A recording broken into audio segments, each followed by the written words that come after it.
ketika dia sujud, maka yang laki-laki agak direnggangkan. Kalau perempuan agak dihimpit, jadi tidak direnggangkan. Berbeda memang. Apa di sini dalilnya? Rawa Al-Bukhari wa Muslimun an Abdullah bin Malik ibnu Buhayrah radhiyallahu anhu anna Nabiyya sallallahu alaihi wasallam, bahwa Nabi Muhammad sallallahu alaihi wasallam kana idza shalla farraja baina yadayhi, ketika beliau sholat beliau merenggangkan baina yadayhi, antara kedua tangannya.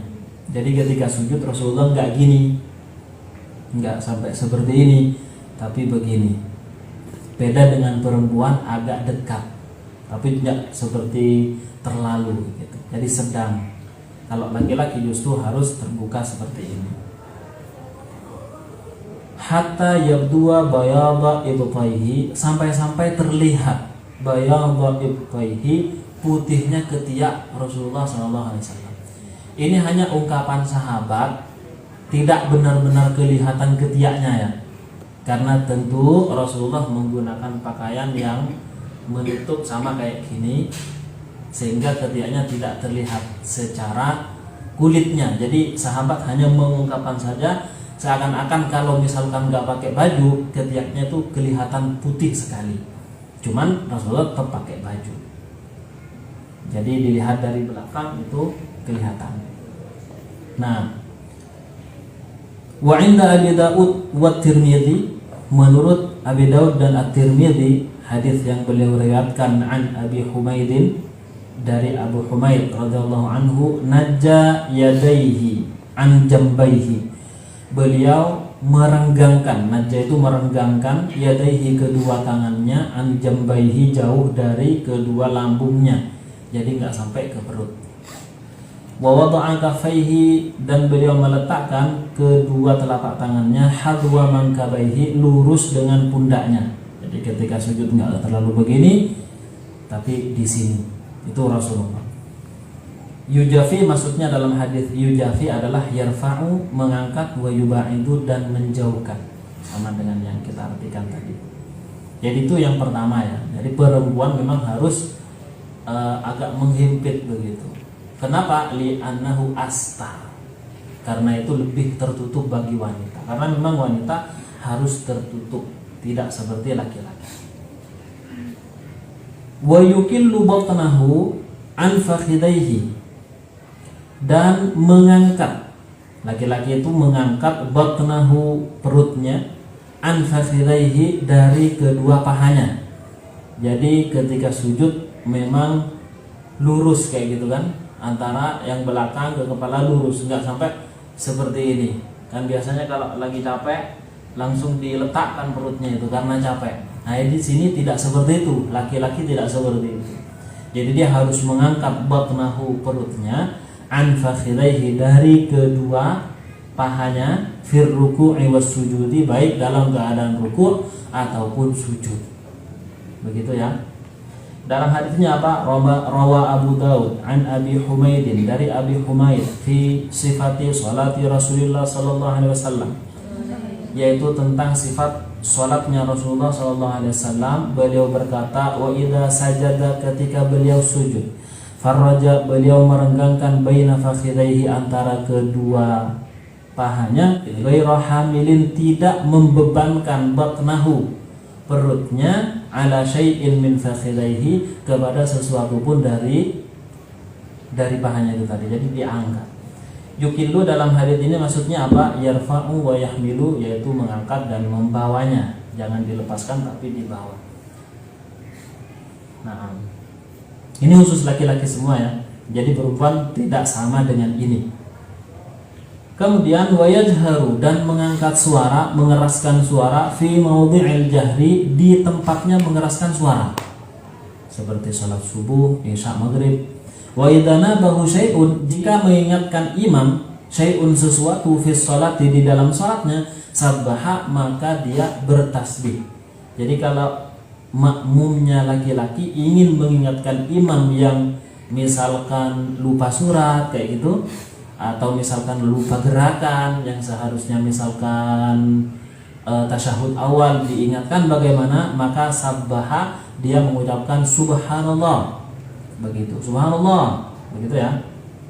Cuman yang perlu diingatkan subhanallah itu memang adalah sunnah yang up atau misalkan rukun atau bacaan, karena dia termasuk sunnah juga.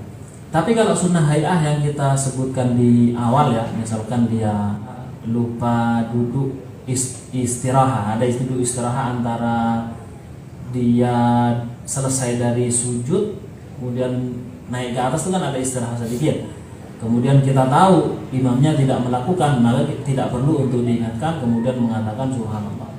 Jadi nggak perlu. Kalau sunnahnya sunnah hayah. Termasuk juga sunnah apa? Ketika sholat hari raya, misalkan imamnya lupa yang seharusnya takbirnya sebanyak 7 kali di rakaat pertama, ternyata imamnya hanya 1 kali. Setelah itu langsung baca suratul Fatihah. Bagaimana si makmum? Ya biarkan saja, karena itu hanya sunnah yang kemudian tidak masuk up. Jadi jangan ngotot subhanallah, karena saya pengalaman gitu kan, subhanallah itu jamaahnya sangat banyak sekali sehingga gemetar kayak gitu kan. Lalu akhirnya ketika takbir pertama langsung baca suratul Fatihah, di belakang bergemuruh subhanallah. Akhirnya karena saya sudah masuk dalam surat Al-Fatihah, saya teruskan saja. Soalnya kalau sudah masuk kepada satu rukun, dia tidak boleh kembali kepada sunnah. Ya, membaca suratul Fatihah itu adalah rukun, wajib. Sedangkan takbir yang banyak itu adalah sunnah. Bagaimana mungkin dia telah masuk pada satu yang wajib lalu keluar untuk membela-belakan perkara yang sunnah? Makanya itu bisa menjadikan batal. Terus saya lanjutkan kayak gitu, sehingga ketika sudah selesai saya langsung berdiri. Sebelum khutbah itu saya kasih pemahaman seperti yang dijelaskan tadi, karena kalau sudah masuk ke rukun tidak boleh ke yang sunnah lagi.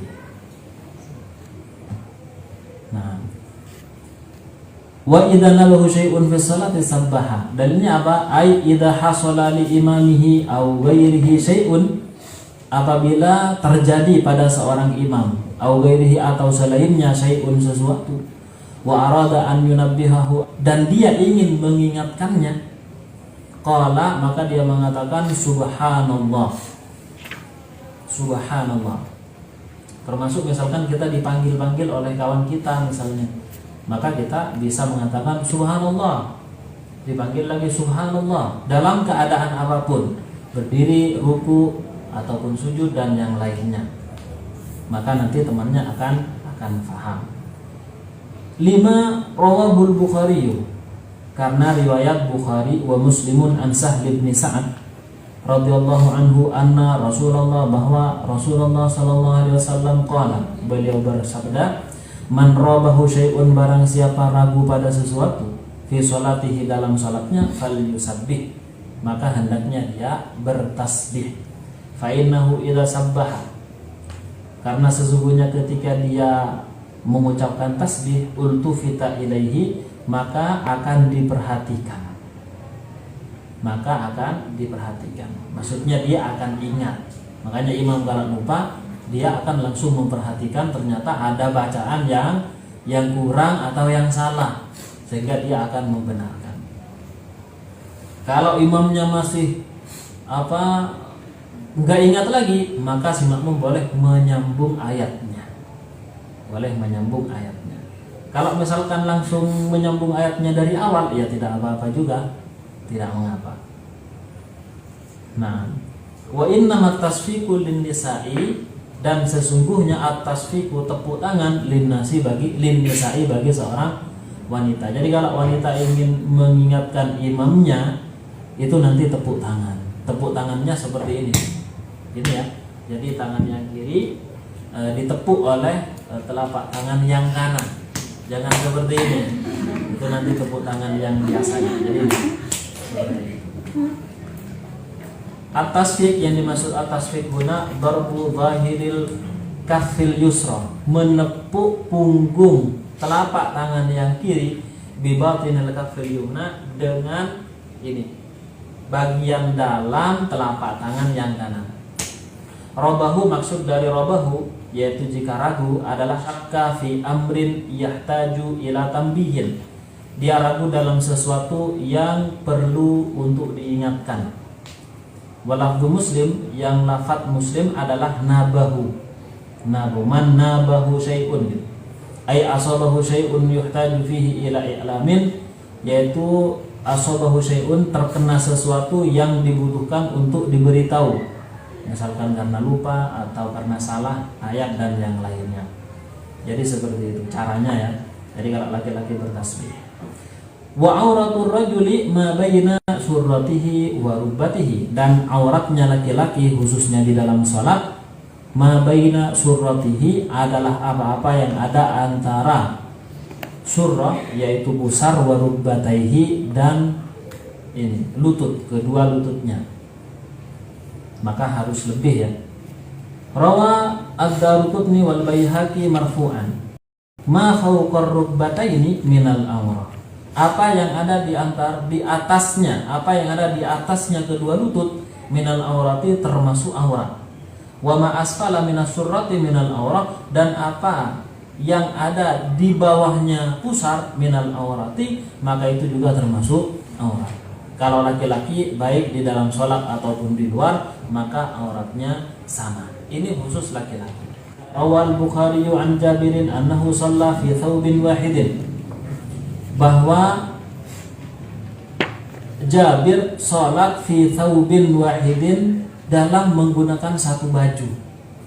Kemudian beliau berkata, ra'aitun nabiyya yusalli fi thawbin wahidin, saya melihat Nabi sholat dalam satu baju. Ini seperti gamis, ini kan satu, jadi tidak potongan, satu.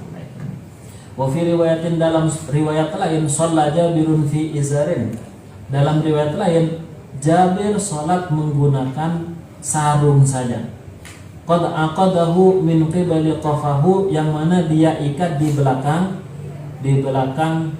ini tangkuknya. Jadi sarungnya panjang kemudian diikat di sini lalu sholat. Kenapa seperti ini? Ya keadaan para sahabat tidak semuanya mempunyai baju yang sempurna, karena memang keadaannya mereka fakir.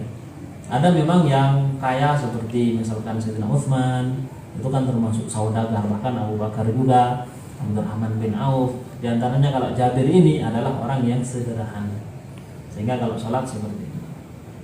Dan ternyata Rasulullah juga terkadang seperti ini, bajunya itu hanya ya itu saja gitu.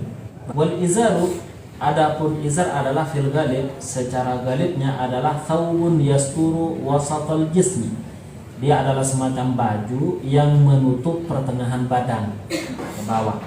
Ai ma baina surrah wa rukbah, yaitu apa yang ada antara pusar dan lutut, wa ma qarabahuma, dan yang mendekatinya. Jadi di atas di ke bawah. Dan ini banyak dilakukan oleh orang-orang desa. Ketika mereka kerja di sawah, waktunya azan tiba, mereka hanya pakai sarung. Jadi hanya di atas pusar, sudah. Setelah itu salat menggunakan sejadah dari daunnya pisang gitu. Dan itu sudah biasa kalau di desa.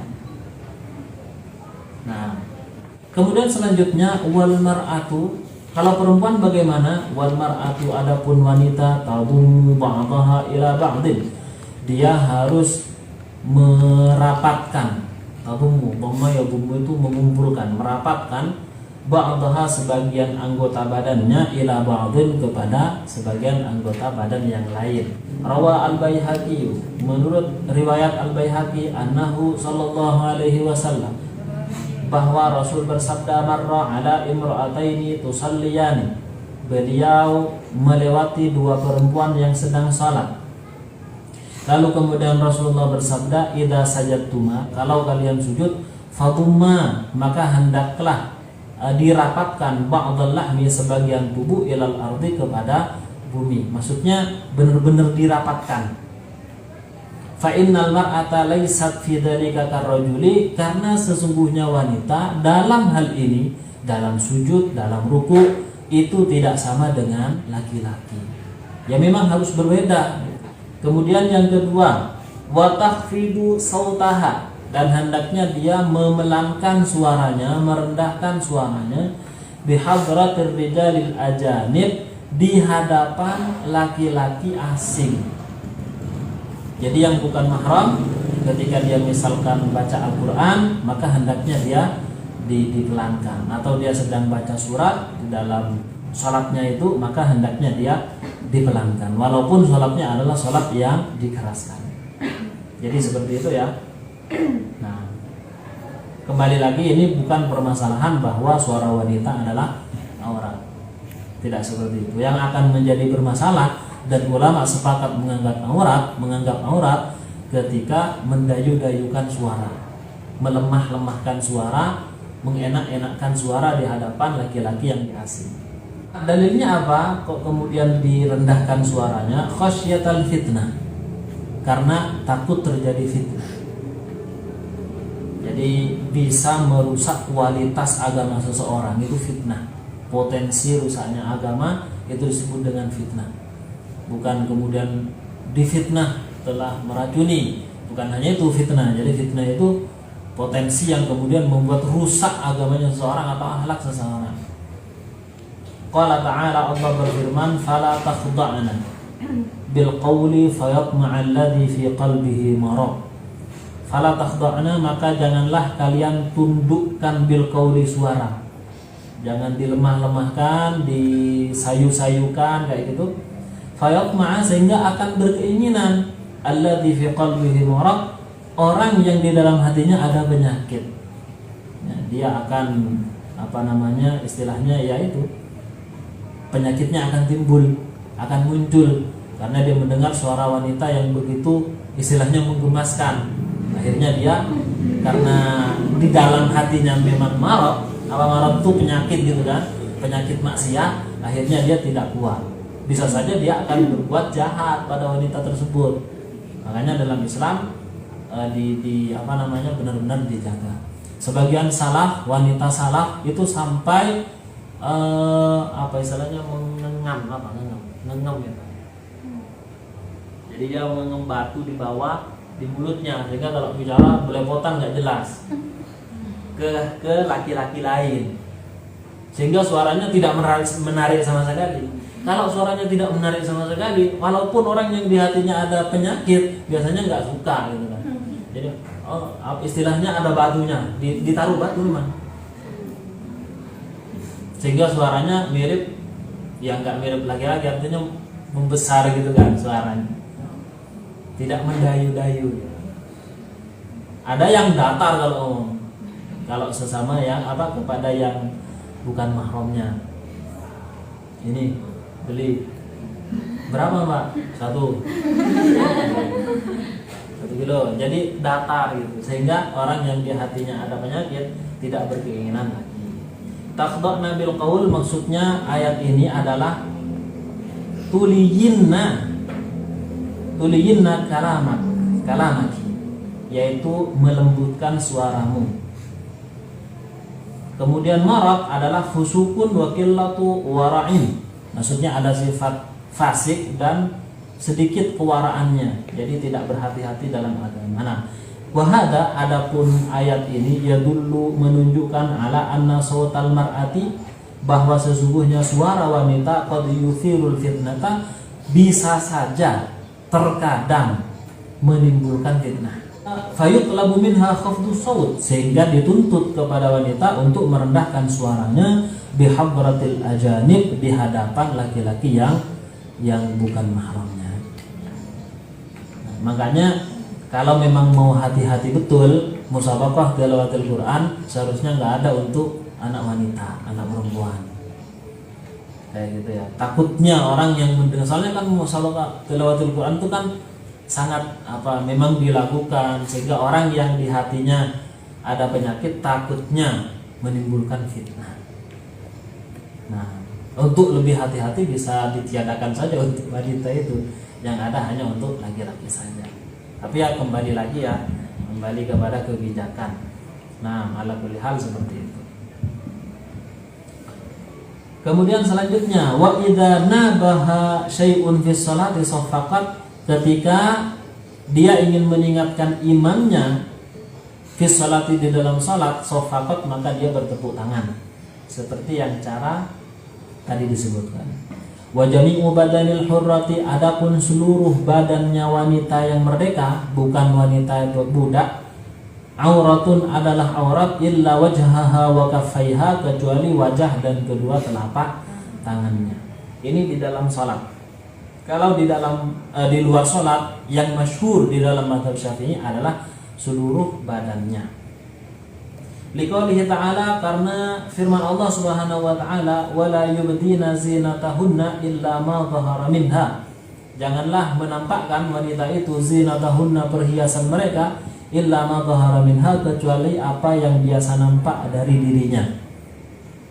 Apa yang biasa nampak dari seorang wanita? Wajah dan telapak tangannya.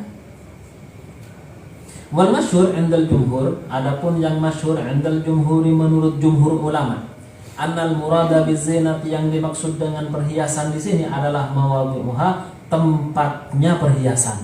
Wa ma dhahara minha, adapun yang nampak dari wanita adalah wal wajhu wal kafani. Ya, betul. Jadi yang dimaksud perhiasan adalah tempatnya, dan yang dhahara minha, yang biasa nampak adalah apa?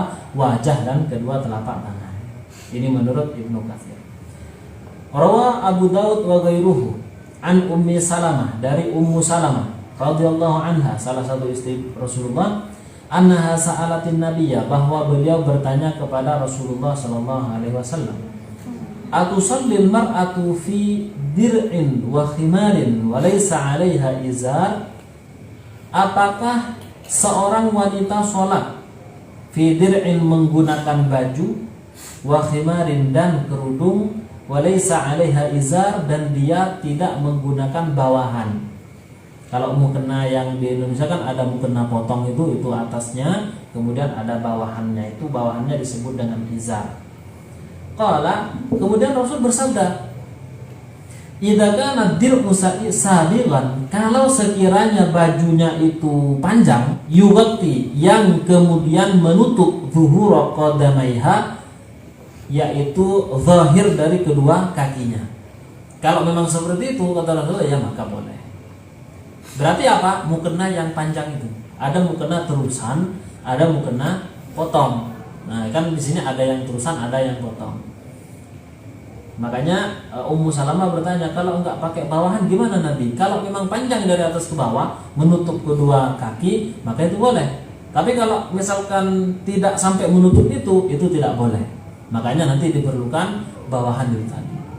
Hanya saja kalau menggunakan kerudung yang potongan itu, hendaknya dia sudah menggunakan baju yang baik. Jangan hanya menggunakan baju yang pendek sampai di sini. Takutnya ketika dia ngangkat tangan atau ketika dia ruku sehingga tersingkap, maka terbukalah auratnya sehingga sholatnya nanti tidak sah. Makanya yang memang lebih bagus itu mukena yang terusan, begitu ya. Nah, dir'un yang dimaksud lafaz dir'un di dalam hadis adalah qamisul mar'ati, gamis wanita, alladzi yughatti badanaha wa rijlaiha, yang menutup badan dan kedua kakinya. Khimar, yang dimaksud khimar adalah ma tughatti bihil mar'atu ra'saha, ya kerudung maksudnya. Khimar ini adalah sesuatu yang wanita menutup kepalanya. Sabil, maksudnya sabil adalah tawil, panjang. Wa wadihun, dan jelas sekali, annahu, bahwasanya idza ghuttiya, ketika telah ditutupi zuhuru qadamaiha, yaitu zahir dari kedua kakinya, halal qiyami war ruku, ketika dia berdiri dan ruku, in sadalla athna as-sujudi, maka akan menjuntai ketika dia sujud. Kalau berdiri dan rukuk saja itu sudah menutup kedua kaki, maka ketika sujud mesti dia akan lebih menutup lagi. Wa ghatta batinal qadamain, dan akan menutup kaki bagian dalam, lindimami ba'dihha ila ba'din, karena merapatnya baju tadi kepada yang lain. Ketika sujud kan mesti akan lebih rapat. Baik, kita lanjut. Wal amatu karrajuli, adapun budak wanita karrajuli, sebagaimana laki-laki hukumnya. Ai fi satril aurati fi salati, yaitu di dalam menutup aurat fi sholati, di dalam salat. Amma kharijas sholati fahiya kal hurrati, adapun di luar salat maka dia seperti wanita merdeka. Jadi kalau di dalam salat budak wanita itu hanya antara pusat dan kedua lutut saja. Seandainya dia tidak menggunakan atasan, maka salatnya itu sah. Atau misalkan salat tidak pakai kerudung, salat, tapi dia adalah budak, maka salatnya tetap sah. Cuman belum ada kayak gitu kan. Walaupun dari dulu diriwayatkan bahwa budak ini misalnya wanita, kemudian dia salat tanpa menggunakan kerudung. Jadi umumnya sama sebagaimana yang kita ketahui saat ini. Baik, faslun. Walladzi yubtilu sholata, adapun yang membatalkan salat, ahada asyara syai'an, ada 11 perkara. Yang pertama, al-kalamul amdu, adalah berbicara dengan sengaja.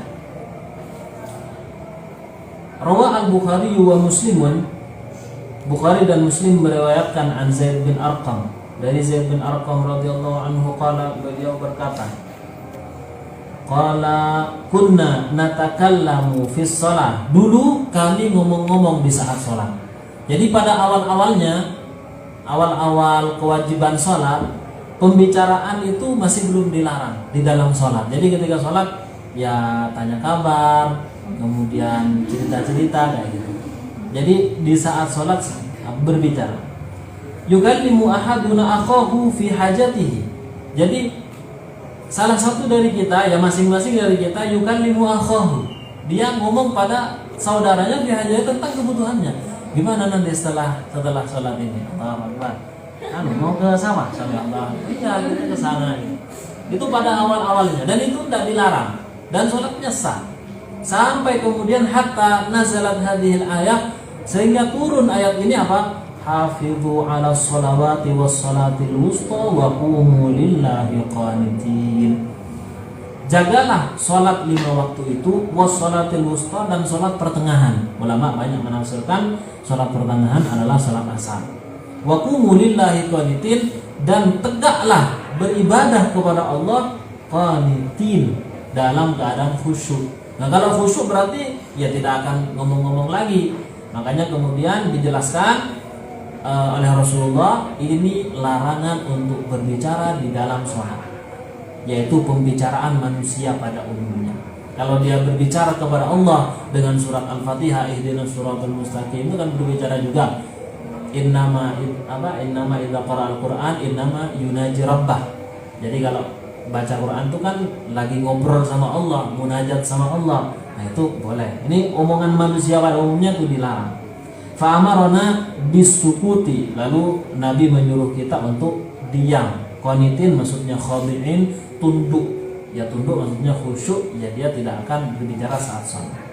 Rawa Muslimun wa ghairuhu, Imam Muslim dan yang lainnya meriwayatkan an Muawiyah bin Al-Hakam As-Sulami radhiyallahu anhu an Rasulillah sallallahu alaihi wasallam.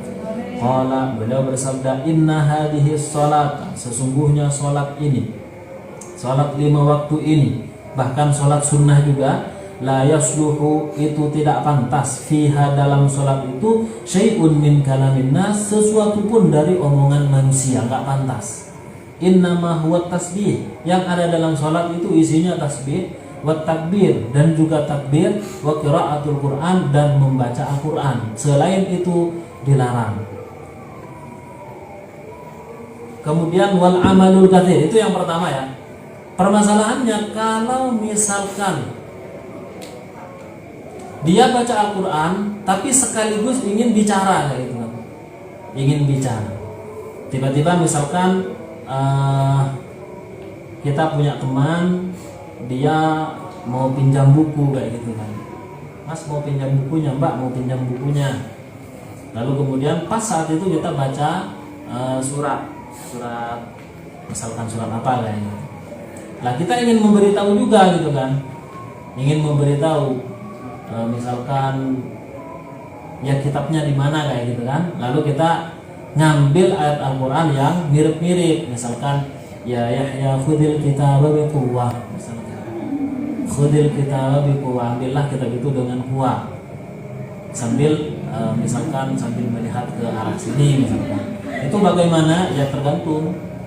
Kalau dia memang murni hanya mengingatkan orang itu untuk ngambil itu, maka tidak boleh. Cuman kalau dia digandakan, saya memang kebetulan baca surah dan juga ingin mengingatkan orang tersebut untuk ngambil kitab di arah sana misalnya, maka itu boleh. Jadi tergantung niatnya. Kan ada ya ayat yang kemudian bisa diplesetkan pada kegiatan sehari-hari. Nah, wal amalul kathiru dan amal yang banyak, perbuatan yang banyak, seperti melangkah itu tadi, seperti yang dulu dicontohkan. Itu kalau melangkahnya berurutan secara langsung 3 kali, maka itu jelas tidak boleh. Tapi kalau kemudian berhenti itu boleh. Kenapa? Li'annahu yatanafa ma'adnidamis shalah, karena akan menafikan susunan sholat. Memang susunan sholat sudah ada nasnya, ada ketentuannya, kemudian dia melakukan gerakan yang banyak, termasuk misalkan garuk-garuk, tapi garuk-garuknya dengan gerakan besar kayak gitu. Misalkan tangan sampai seperti ini, itu ada gerakan besar, itu membatalkan. Tapi kalau hanya ujung jarinya saja, walaupun banyak, itu tidak masalah, selama kemudian tidak dibuat main-main. Jadi memang gatel hanya menggunakan satu jari saja, maka itu tidak masalah. Kemudian wal hadath, dan adanya hadath, keluar angin dan yang lain-lainnya, itu adalah hadath. Wa hudutsun najasati, dan kedatangan najis. Jadi misalkan dia ada di cicak, buang kotoran kena ke tangannya misalnya, maka itu batal seperti itu ya. Atau misalkan dia mimisen lalu akhirnya kena tangannya, atau kemudian meleleh sampai di sini, itu juga batal karena darah itu adalah hudutsun najasa, najis. Wa kishaful aurati, dan tersingkapnya aurat, yaitu ketika tidak segera ditutup. Tapi kalau misalkan tersingkap auratnya langsung ditutup, maka itu tidak apa-apa. Begitu ya. Cuman ulama ada yang merincikan lagi, kalau terbukanya aurat itu disebabkan sesuatu yang tidak berakal, maka itu tidak mengapa, asalkan langsung ditutup. Seperti apa? Seperti angin, atau misalkan hewan, ada monyet misalnya, kemudian ditarik, kemudian tertutup, langsung ditutup lagi. Ini misalnya saja. Tapi kalau dibuka oleh sesuatu yang berakal, dilihat dulu. Kalau dia belum tamyiz, seperti anak kecil yang masih umur 1 tahun 2 tahun, dibuka ditutup lagi, maka itu tidak masalah. Tapi kalau yang buka sudah dia berakal, kemudian tamyiz, ya walaupun dibuka ditutup lagi, tetap batal. Sebagian ulama ada yang menjelaskan kayak gini dalam mazhab Syafi'i.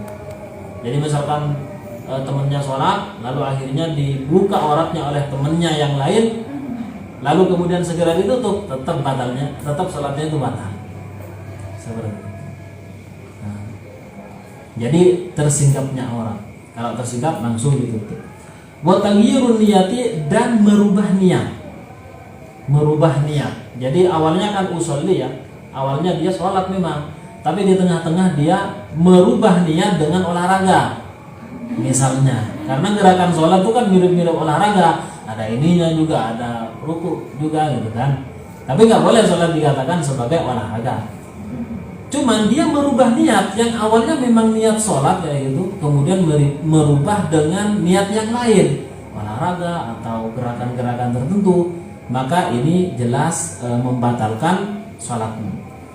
Bi an yanwiyal khuruja minas shalah, di antaranya apa? Di antaranya adalah dia niat keluar dari sholat dan mengganti niat yang lain.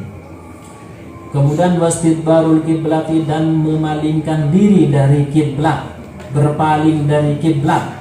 Lianna fi hadhil umuri, karena dalam perkara ini al-khamsa, yang 5 perkara ini yang membatalkan ini, tarkan li syartin min syurutis shalah, meninggalkan satu syarat dari syarat-syarat salat, au ruknin min arkaniha, atau satu rukun dari rukun-rukunnya. Kama alimta mimma marra, sebagaimana yang telah diketahui di awal. Wal aklu, kemudian makan. itu juga membatalkan wasyurbu minum wal qahqahatu dan terbahak-bahak. Kalau tertawanya hanya tersenyum, hanya menyunggingkan gigi seri yang ini nih, itu tidak masalah. Jadi misalkan diganggu dia sholat, dan biasanya ada teman yang usir gitu kan ya, diganggu dia senyum saja, itu tidak masalah. Tapi kalau terbahak-bahak tadi itu batal, itu kan sampai ketawa-ketawa itu batal. Dan yang terakhir naudzubillah wariddatu, dan riddah yaitu murtad, keluar dari Islam. Misalkan dia sedang sholat kok kemudian dia murtad ke Kristen atau ke Hindu dan yang lainnya, naudzubillah min dzalik, maka jelas sholatnya itu batal. Kenapa? Limunafati hadhil umur, karena menafikan urusan perkara-perkara ini, lihai'atus sholati, pada gerakan sholat. Hay'ah itu keadaan atau gerakan sholat, wa syurutiha, dan syarat sholat. Makanya harus benar-benar diperhatikan dalam hal ini. Nah, baik, alhamdulillah, insyaallah kita akhiri. Sebelumnya barangkali ada yang perlu ditanyakan dulu. Ya, ada hadiah bagi 3 penanya terbaik. Tafsir Al-Quran, Tafsirul Usyur. Baik, silakan yang mau tanya. Nah. Assalamualaikum warahmatullahi wabarakatuh. Waalaikumsalam warahmatullahi wabarakatuh. Bismillahirrahmanirrahim. Saya izin bertanya. Tadi dikatakan bahwa di dalam sholat itu hanya boleh mengucap tasbih, takbir, dan juga bacaan ayat Al-Quran. Tetapi saya pernah mendengar bahwa ada yang pernah mengatakan perbanyaklah doa di sujud terakhir. Apakah itu benar? Lantas doa yang bagaimana yang diperbolehkan ketika dalam sujud terakhir? Betul. Ya. Jadi di dalam sholat itu gerakan ataupun bacaan memang sudah ditentukan. Pertama ada tasbih, subhanallah, subhanallah, ini, kemudian ada takbir, Allahu Akbar, termasuk juga sami Allahu liman hamidah, dan membaca Al-Quran. Bagaimana tentang satu riwayat di mana mengatakan bahwa perbanyaklah untuk berdoa dalam sholat, dan itu betul. Jadi maksudnya di sini di hadis tadi itu bukan hanya terbatas pada 3 itu saja, karena memang faktanya di sana ada selain takbir, selain tasbih ada seperti apa? Tasyahud. Jadi kan bukan takbir, bukan tasbih, asyhadu an la ilaha illallah sampai akhirnya. Kemudian di sana ada doa iftitah. Ini kan banyak ya. Jadi di sini memang dalam rangka, tadi kan konteksnya apa? Konteksnya itu melarang berbicara di dalam sholat, dan pembicaraannya itu adalah pembicaraan sehari-hari. Makanya tadi disebutkan yukallimu akhahu fi hajatihi. Dia ngomong-ngomong saudaranya tentang keperluannya, yang pergi ke sawah, yang kerja, dan yang lain-lainnya. Itu enggak boleh. Nah, jadi konteksnya lihat dulu ya. Jadi bukan hanya 3 saja gitu kan. Baik, sebab apa? Sebab ada dalil lain yang menjelaskan adanya tasyahud, adanya iftitah, adanya bacaan antara 2 sujud, kan begitu. Nah, doa seperti apa kemudian yang diperbolehkan? Pertama, doanya harus berbahasa Arab. Doa misalkan Rabbi zidni ilman nafi'an, atau mendoakan orang tuanya, dan doa-doa yang berbahasa Arab, dan bahasa Arabnya adalah bahasa Arab yang fasihah. Kalau menggunakan bahasa daerah bagaimana? Itu tidak bisa, kecuali kalau kita membacanya di dalam hati saja. Jadi kalau membaca berdoa menggunakan bahasa daerah, bahasa Indonesia, ya, walaupun urutannya itu bagus, ya Allah berilah ampunan kepada saya dan kepada kedua orang tua saya, ya kan urutannya bagus, tapi karena memang bukan bahasa Arab itu tidak bisa. Jadi doanya pertama harus berbahasa Arab, dan kemudian doanya itu tidak bertentangan dengan syariat juga. Kalau bertentangan misalkan karena ada sebagian kemudian berdoa minta kepada Allah kecelakaan terjadi pada seseorang karena dia iri, itu tidak boleh. Jadi doanya adalah doa-doa yang bagus dan menggunakan bahasa Arab yang fasih. Seperti itu. Ya biasanya doa yang di dalam Al-Quran itu bisa digunakan di sana juga. Nah, baik, ada lagi mungkin? Silakan. untuk keabsahan sholat menggunakan kaos kaki itu kan ngecap gitu Ustaz. Niku pripun? Ngecap. Nggih apa? Kan membentuk kaki itu pripun. Sama di era pandemi ini sholat menggunakan masker itu pernah saya membaca ada yang memperbolehkan, tapi belum tahu dasarnya nopo. Iya. Terima kasih. Jadi kalau sholat menggunakan kaos kaki, berarti dia menggunakan rok yang tidak menutup kaki, begitu kan? Kalau menggunakan kaos kaki tapi menggunakan mukena yang memang menutup kaki kan tidak ada masalah. Bahkan tidak pakai kaos kaki pun ya tidak ada masalah, karena memang menutup, sebagaimana tadi hadis disebutkan, menutup kaki. Bagaimana kalau dia hanya menggunakan kaos kaki, kemudian roknya di atas kedua mata kaki, di atasnya sempurna, gitu kan? Ya dilihat kaos kakinya. Pertama, apakah kaos kakinya bolong-bolong? Sebagaimana biasanya kaos kaki, ya kan? Kalau bolong-bolong seperti itu, ya jelas tidak sah nanti. Itu yang pertama. Yang kedua, apakah kaos kakinya terawang? Kan ada kaos kaki yang benar-benar tipis gitu ya, sehingga bahkan kulitnya pun kelihatan. Maka itu dianggap ya terawang, dan itu tidak bisa, tidak boleh. Nah kalau seperti ini contohnya, nah itu tertutup ya, jadi kulitnya itu tidak kelihatan, itu tidak masalah. Makanya kaos kaki yang sudah tipis karena kena dimakan usia ataupun bolong-bolong itu hendaknya segera diganti. Itu kalau misalkan sholat menggunakan itu saja.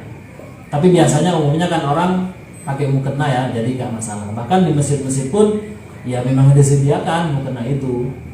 Kayak gitu. Baik. Terus kemudian yang kedua tentang menggunakan masker ataupun menggunakan cadar di saat sholat.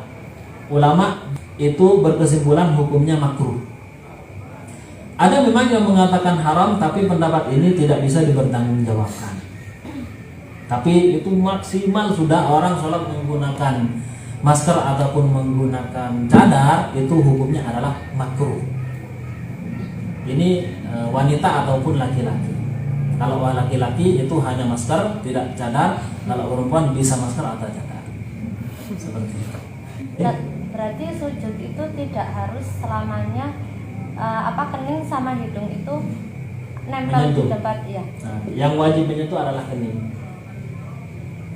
Yang wajib menyentuh adalah keningnya saja. Kalau hidung itu enggak.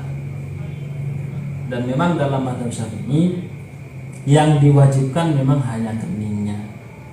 Jadi misalkan hidung enggak kena atau misalkan tangan diangkat seperti ini, itu sah.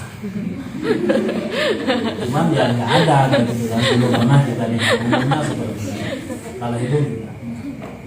Memang kalau di dalam mazhab lainnya itu hidung termasuk hal yang wajib disentuhkan juga. Seperti itu. Makanya saya punya teman itu ditegur, sholat nggak asal, lo kok bisa hidungnya nggak nyentuh ke lantai di saat sujud. Padahal itu dalam mazhab Syafi'i tidak wajib. Begitu. Nah, terus ada lagi. Nah, yang tengah. Itu biasanya kalau sholat jamaah kan yang saf depan itu kelihatan kakinya. Itu apakah yang belakang punya tanggungan menutupi auratnya apa? Kenapa ribut? Itu wanita ya. Terus di saat sholat sujud misalnya atau duduk antara sujud, ternyata kakinya nyempil gitu kan, kelihatan. Bagaimana kita untuk mengingatkannya? Di sana tadi disebutkan ya, kalau ingin mengingatkan imam atau yang lainnya, au ghairuhu atau yang lainnya, maka dia bertepuk tangan. Cuman masalahnya biasanya yang kelihatan kakinya mengira ini sedang mengingatkan imam. Dia tidak merasa dirinya sedang diingatkan. Ya bagaimana? Ya sebisanya. Kalau ternyata masih berlanjut, kita datangi setelah sholat. Sampai tadi kakinya kelihatan di saat sholat. Daripada urusannya nanti di akhirat, ya kita kasih tahu, daripada nanti sampai dulu sholatnya nggak sah dan sebagainya.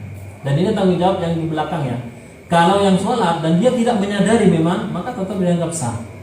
Dia tidak sadar dan tidak tidak sadar, tidak tahu, maka tidak apa-apa. Nah, jadi yang belakang nanti harus mengingatkan. Baik. Terus ada lagi yang tadi? Nanti. Ya. Kita ketahui bahwa gerakan selain dari gerakan sholat itu bisa dilakukan 3 kali.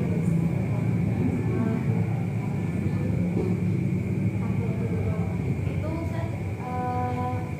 nggak dikasih tahu berapa lamanya gitu Ustaz. Misalnya kita gantung nih, itu seberapa lama gerakannya itu Ustaz? Banyak teman-teman lama banget atau ya gitu. Atau dia melangkah itu enaknya disegerakan langkahnya kalau tadi 1 terus 10 enaknya disegerakan atau lamanya segimana Ustaz? Jadi ukuran lama dalam kegiatan al-amalul katsir, perbuatan yang banyak, ya kan? Di sini memang batasannya tidak boleh lebih dari 3 kali gerakan yang berturut-turut. Kalau misalkan dia membutuhkan gerakan lebih dari 3, seperti melangkah atau misalkan garuk, memang harus keras kayak gitu, maka dia berhenti sejenak antara gerakan satu ke gerakan berikutnya. Berhentinya itu berapa lama? Ukuran subhanallah, seukuran tumanin. Jadi subhanallah, gerak lagi subhanallah. Jadi gerakan 2 saja sebenarnya ditoleransi ya, ditoleransi. Yang tidak toleransi 3 sekaligus. Jadi kalau misalkan gerak, ini kan masih 1, ya kan? Seret, ini masih 2 maksudnya, 1, 2. Tapi kalau 1, 2, 3 ini sudah tidak boleh. Jadi harus 1, 2 berhenti dulu, 1, 2 berhenti dulu. Jadi ukurannya adalah seukuran subhanallah, jedanya itu. Nah, baik, yang terakhir, Mbak.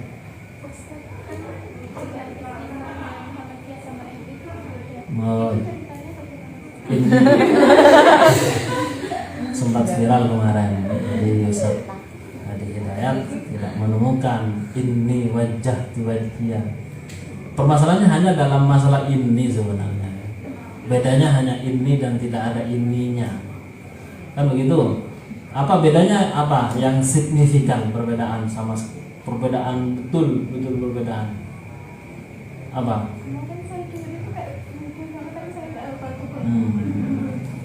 Iya, jadi pertama saya dudukkan permasalahannya dulu. Pertama kemarin yang sempat viral itu kan pernyataan bahwa tidak ada riwayat ini, yang ada adalah wajah wajhiyah sampai akhirnya, ya kan? Betul, itu adalah sepengetahuan beliau dan itu betul memang. Nah, kemudian ada penjelasan bahwa ternyata ada riwayat lain dan ini juga betul gitu. Ternyata memang, dan itu memang sebatas pengetahuan Ustaz Hidayat. Saya dari kitab yang saya punya memang betul itu yang beliau punya, tidak ada ini. Namun ternyata ada yang menemukan loh, ada di sini ini, ini juga betul juga. Nah, karena ini sudah ditemukan, akhirnya beliau diambil seperti itu. Nah, kemudian iftitah itu memang banyak riwayatnya, sebagaimana dalam doa kunut. Cuman yang paling terkenal adalah kunut yang biasa dibaca di Indonesia khususnya, itu adalah yang riwayat Sayyidina, kalau nggak Sayyidina Umar atau Sayyidina Hasan. Dalam iftitah juga begitu. Jadi ada banyak riwayat, cuman yang diambil oleh Syafi'iyah dan kemudian disepakati oleh ulama-ulama dalam mazhab Syafi'i adalah ini wajah sampai akhirnya. Jadi berangkat dari memang banyak riwayat, Mbak.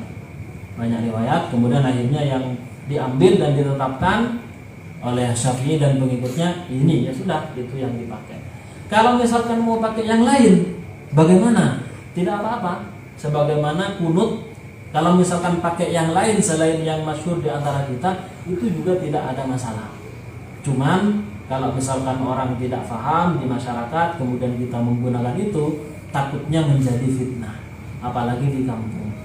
Sehingga akhirnya orang-orang kampung nanti akan ini berubah-ubah bacaan dalam kunut. atau nanti merubah-ubah bacaan dalam iftitah, takutnya seperti itu. Kan Muhammadiyah Nah. itu kayak banyak perbedaannya. Hmm. Itu mereka yang kalau kita mengenai Imam Syafi'i, kalau Muhammadiyah itu ikut Nah, kita ikut Imam Syafi'i dan ulamanya, mereka juga ikut ulama juga ya. Dan mereka juga ikut Syafi'i sebenarnya. Banyak pendapat-pendapat mereka yang juga cocok dan sama dengan pendapatnya Syafi'i. Cuman kalau secara mazhab Muhammadiyah ini lebih condong kepada Hambali, kepada Ahmad bin Hanbal, itu sangat dekat sekali. Walaupun mereka tidak kemudian memproklamirkan diri mengikuti mazhab Ahmad bin Hanbal, tidak. Jadi mereka tidak terang-terangan tentang mengikuti apakah Hambali ataupun yang lainnya, tidak terang-terangan. Beda dengan NU memang. NU sendiri terang-terangan mengikuti 4, salah satu dari 4. Dalam Qonun Nahdlatul Ulama itu mengikuti 4. Jadi jangan kemudian dimonopoli Syafi'i saja, tidak. Jadi di dalam Qonunnya NU adalah bahwa NU itu adalah kelompok kaum muslimin yang mengikuti salah satu dari mazhab Mu'tabarah yang 4. Disebutkan ada Hanafi, Maliki, Syafi'i dan Hambali. Jadi salah satu 4-nya. Cuman kebetulan mayoritas di Indonesia adalah Syafi'i memang. kalau orang ahli itu misalkan ya. kita salah Mari kuliah kita ya, perbandingan mazhab. Ya memang saya pernah dengar, cuman hakikat sesungguhnya kami memang belum paham secara detail ya. Cuman pengalaman dari beberapa teman kami yang sholat di masjid mereka, dan itu bukan hanya satu ya, teman saya di Madura, di Malang juga ada yang seperti itu. Itu kalau sholat di tempat mereka itu nanti dipel katanya begitu.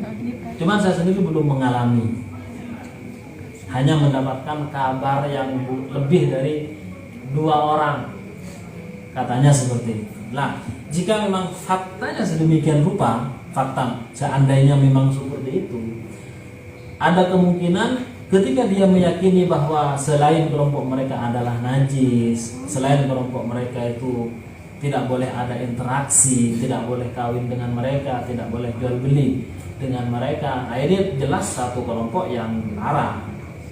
Tapi kalau misalkan hanya kebetulan saja sholat, terus tiba-tiba ada cicak bang kotoran, kemudian diapel, sehingga kita yang melihat seakan-akan itu dipel karena saya dianggap najis. Nah, kan kita nggak tahu juga ya hakikat dari itu, masih nggak tahu. Khususnya saya masih belum mendalam tentang masalah itu, hanya dengar kabarnya saja.